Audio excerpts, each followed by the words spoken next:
வானத்திலிருந்து தேவர்கள் ஆசீர்வதித்ததைப் போல மழை பெய்து அன்றைக்கு மணமக்களாக இருந்த சித்ராவையும் ராகுலையும் வாழ்த்தியது போல இருந்தது. ஏண்டி ஜானகி, அரிசி மண்டிக்காரரோட பொண்ணுன்னு அண்டா அண்டாவா அரிசியை கொடுத்தியா என்ன? கல்யாணத்தன்னைக்கு மழை இந்த போடு போடுது என்று கூட்டத்தில் ஒருத்தி கூற அங்கு ஒரு சிரிப்பலை எழுந்தது. ஆனால் மணப்பெண்ணாக இருக்கும் சித்ராவுக்கு மட்டும் இதிலும் மனம் லயிக்கவில்லை. மழை பெய்து ஓய்ந்த வானம் நிர்மூலமாக இருப்பது போல அவள் மனமும் நிர்மூலமாகத்தான் இருந்தது. சர்க்கஸில் மாஸ்டர் செய்வதை செய்யும் குரங்கை போல ஐயர் சொல்வதை செய்து கொண்டிருக்கும் மகளை பார்க்கும் தாய் ஜானகிக்கு கண்களில் கண்ணீர் வந்தது. அப்பா, நான் வேற யாரையும் மனசால கூட நினைக்கல, என்ன நம்புங்கப்பா. இங்க பாரு, சொல்றத கேட்டு பேசாம நான் சொல்ற பையனுக்கு கழுத்த நீட்டு, இல்ல பெத்த பொண்ணுன்னு கூட பார்க்க மாட்டேன், கொன்னு போட்டுருவேன் என்று ராமச்சந்திரன் கத்தியது ஜானகிக்கு ஞாபகம் வந்தது. ராமச்சந்திரனுடையது அந்த ஊரிலேயே பெரிய மிராசுதார் குடும்பம். அவருடைய தாத்தாவின் தப்பான பழக்கத்தாலும் ஆண் என்ற அகங்காரத்தாலும் அவர் பல சொத்துக்களை இழக்க நேர்ந்தது. ஆனால் அது பற்றியெல்லாம் அவர் பெரிதாக அலட்டிக்கொள்ளவில்லை. இந்த ஊரில் இருக்கும் அனைவரும் தனக்கு மட்டுமே மரியாதை கொடுக்க வேண்டும் என்று நினைப்பவர். அவரை பொறுத்தவரை பெண் என்பவள் ஆண்களுக்காக மட்டுமே படைக்கப்பட்ட ஒரு பிறவி.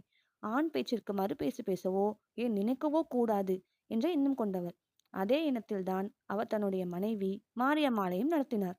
அவருடைய வளர்ப்பில் வளர்ந்ததாலோ என்னவோ ராமச்சந்திரனுக்கும் அதே எண்ணம் இருந்தது.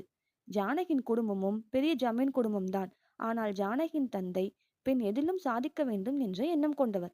அதனாலேயே பெண் இசையில் விருப்பம் என்று சொன்னதால் பாட்டு வாத்தியாரை வீட்டிற்கே வந்து கற்பிக்கும்படி ஏற்பாடு செய்தார். பல மேடைகளில் பாட்டு கச்சேரியும் செய்ய வைத்தார். அவர் செய்த பெரிய தவறு ராமச்சந்திரனின் குணத்தை பற்றி அறியாமல் ஜானகியை அவருக்கு திருமணம் செய்து வைத்ததுதான். ஜானகி இயற்கையிலேயே மென்மையான குணம் கொண்டவள்.